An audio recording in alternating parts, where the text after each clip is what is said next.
Donc, dans ce podcast, j'aimerais te parler du transgénérationnel.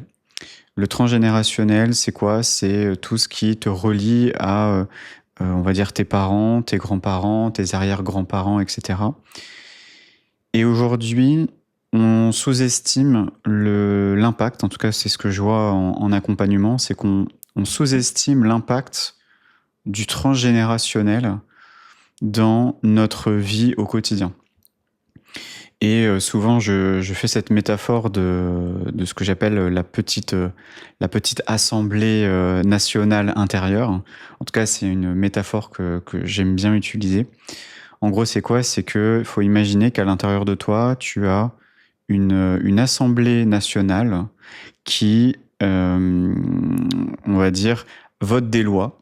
Voilà, donc imaginons, tu as ta petite assemblée nationale, quand tu as 5 ans, tu te rends compte que faire ça, c'est pas bien. Ou par exemple, l'argent c'est mal. Ou par exemple, papa et maman disaient les gens riches c'est des gens mauvais. Bref, je pense que tu as compris où je veux en venir. Et donc le transgénérationnel, c'est quoi? C'est un petit peu le bagage qui a été transmis vraiment de ton arrière-grand-père, grand-mère, arrière-arrière-grand-mère, etc. Et c'est venu progressivement jusqu'à toi. Et cette petite assemblée nationale, et je pense que ça va te parler, c'est que quand on est arrivé sur Terre, eh bien, les lois qui ont été votées avant notre arrivée sur Terre, on les a appliquées. Je pense que tu seras d'accord avec moi. Le code de la route, par exemple, c'est un exemple. Le code de la route, ça peut être aussi également tout ce qui est, je sais pas comment dire ça, mais code de la route, les lois, le code du travail, bref, toutes les lois qui ont été votées, c'est des choses que quand tu étais arrivé, c'était déjà là, hein, on est d'accord. Et bien en fait, dans ta vie, c'est un petit peu pareil, c'est-à-dire que ce transgénérationnel, c'est des choses qui ont été transmises de génération en génération, et quand tu arrives sur Terre, eh bien en fait, il y a déjà des lois qui ont été votées. Les riches sont mauvais, il faut pas trop être visible. Voilà, en gros, il va y avoir quelque chose qui va venir un petit peu dire ça c'est bien ou ça c'est mal, quoi. Et aujourd'hui, peut-être que tu le sais ou peut-être que tu le sais pas, mais il y a énormément de tes blocages, de tes schémas répétitifs qui proviennent de ton transgénérationnel. Et ça, je le vois en accompagnement. C'est, on va dire, je sais pas s'il y a au moins la moitié des blocages et des schémas répétitifs qui ne viennent pas de ton enfance. Ou du moins, ça vient de ton enfance, mais en réalité, ça ne vient pas d'un trauma d'enfance. Ça vient plutôt de quelque chose que tu as vécu quand tu étais enfant, et on t'a dit, ça il faut pas faire, ça il faut faire. C'est ce qu'on appelle les ombres, hein. Je pense que tu connais le travail d'individuation. Et c'est exactement ça pour moi, le truc le plus important à faire, et que je t'invite vraiment à faire, c'est d'aller en toi-même, et vraiment de se connecter à toi, et te dire, ok, quel est mon blocage actuellement? Quels sont les schémas que je répète? Quelle est la part de moi-même qui est en train de vouloir répéter ce schéma-là? Je me connecte à cette part de moi-même, et je lui pose la question, ok, d'où tu viens? Et quand tu vas tirer un petit peu le fil de cette part de toi, tu entends cette voix qui te dit, ça c'est pas bien, ça c'est mal, il faut que tu fasses ci, il faut que tu fasses ça, etc., etc. Tu tires le fil et tu lui demandes quelle est la source d'où tu as appris ça. Et tu vas voir qu'à un moment donné, eh bien, il va y avoir cette part de toi qui va te dire, eh bien, en fait, ça vient de mon père, de ma mère. Et donc, en fait, ce que tu as fait, c'est que en réalité, tu as juste répliqué ce que tu as vu de ton père ou de ta mère, et également de ton grand-père, de ta grand-mère. Et donc, tu vas juste venir, en fait, chercher à confirmer inconsciemment ce qu'on t'a transmis quand tu étais enfant.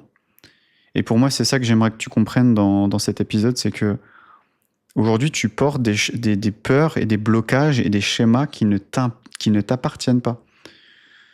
Je ne sais pas si tu as déjà fait de la constellation familiale, mais c'est notamment sur ça dont on travaille en constellation familiale. C'est qu'est-ce qui, à l'intérieur de moi, m'empêche d'avancer vers ce que je veux.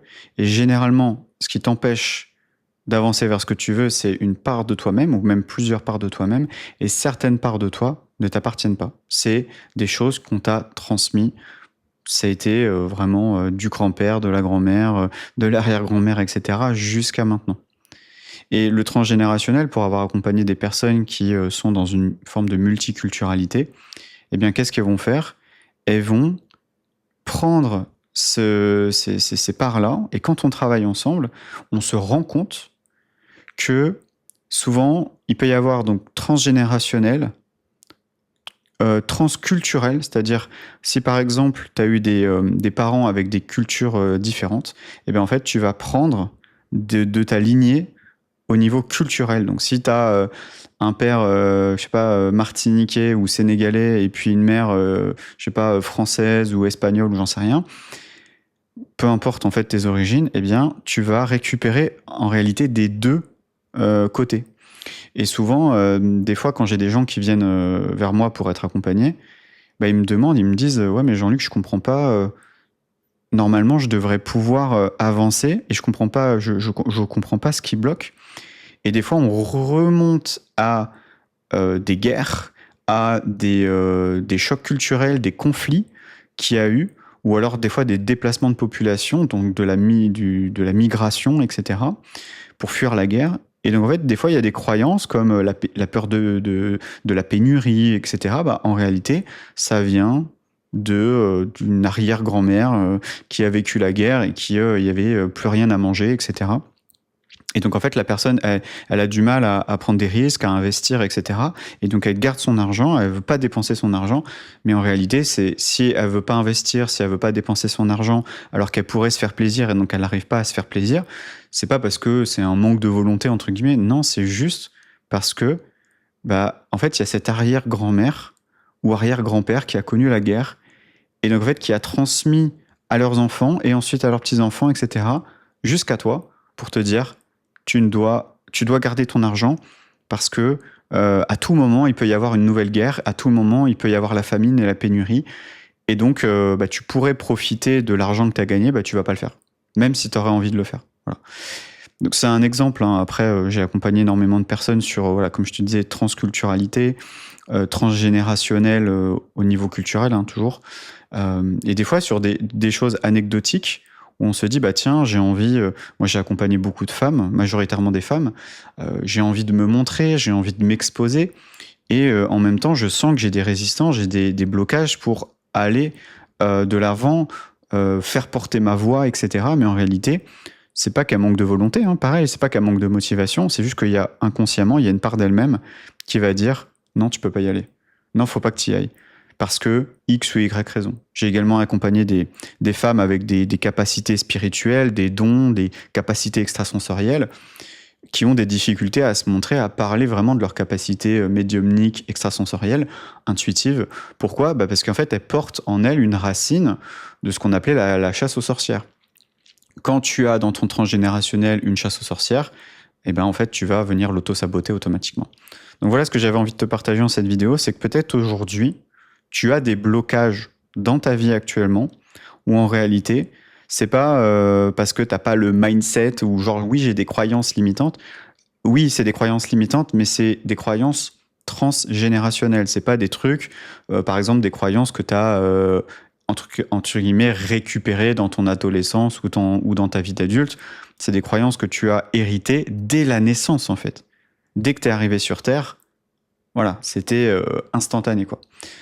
Voilà ce que j'avais envie de te partager dans cette vidéo. Si tu veux prendre un rendez-vous avec moi, c'est le tout premier lien en description. Si tu as vraiment envie de faire le point, notamment sur ton transgénérationnel, si c'est quelque chose qui peut t'intéresser, bah vraiment avec grand plaisir de pouvoir en parler tous les deux. En tout cas, ce serait vraiment avec grand plaisir de pouvoir t'aider dans cette démarche. Si c'est quelque chose que tu as envie d'explorer, comprendre comment tu t'es construit, quel est ton socle de croyance, quel est ton socle identitaire basé sur ton transgénérationnel. Moi, c'est ce que je fais quand je suis en accompagnement. On va aller voir en fait dans le transgénérationnel qu'est-ce qui aujourd'hui peut-être crée des blocages ou alors des schémas qui se répètent. En tout cas, c'est quelque chose que je vois assez fréquemment et souvent les gens n'en ont malheureusement pas assez conscience. Voilà, je te le dis honnêtement, les gens n'en ont pas assez conscience. Ils en ont conscience, mais quand ils sont en séance, ils se disent ah ouais, je me rendais pas compte en fait du poids en fait de ce truc-là. Donc ça, c'est le premier lien en description. Et si aujourd'hui, tu es intéressé potentiellement par ce que je fais, tu as envie d'en savoir plus, c'est le deuxième lien en description. Je t'ai créé un PDF, ça fait une quinzaine de pages, où là, tu sauras en fait directement comment j'accompagne mes clients, combien de séances, combien ça coûte, quelles sont les modalités de paiement, bref. Comme ça, tu auras absolument toutes les informations. Et après, libre à toi de me contacter, juste de regarder le PDF si tu veux juste prendre de l'information. Ou alors continue à me suivre sur cette chaîne si tu as envie de continuer à écouter mes podcasts. C'est quelque chose qui t'intéresse. Voilà, je vais faire des podcasts régulièrement comme ça. C'est quelque chose qui t'intéresse. Voilà, ces sujets-là, comme le transgénérationnel, comme les croyances subconscientes, comme la reprogrammation du subconscient, comme le travail des ombres, le fameux shadow work, la manifestation consciente. Voilà, si c'est des sujets qui t'intéressent, n'hésite pas à t'abonner. Et avec grand plaisir de pouvoir te rencontrer. En tout cas, c'est le but de cette chaîne. Mon but, c'est pas d'avoir des milliers d'abonnés, c'est juste d'avoir des personnes qui s'intéressent à ces sujets-là et que moi, derrière, que je puisse aider vraiment avec grand plaisir. Donc voilà, merci en tout cas de m'avoir écouté jusqu'au bout. Je te souhaite une très belle journée, très belle soirée et je te dis à très vite pour un prochain épisode. Ciao, ciao.